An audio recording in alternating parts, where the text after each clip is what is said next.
Pilipino ang taguri sa sariling wika natin. Parang tula. Yaong himig na kay lambing, kung bigasin, anong sarap sa pansinig. Parang awit ang kambing. Mag-awit ito anghel, nasa langit nang gagaling. Pilipino ang siyang wika, sinong bayang siniiro. Pag ito'y pinalitan, baya'y malulungkot. Maging ito.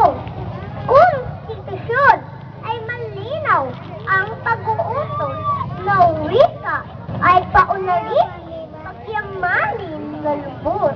Kaya tayo Pilipino'y nararapat magkaisa upang itong wika natin maging tampok sa tuwina.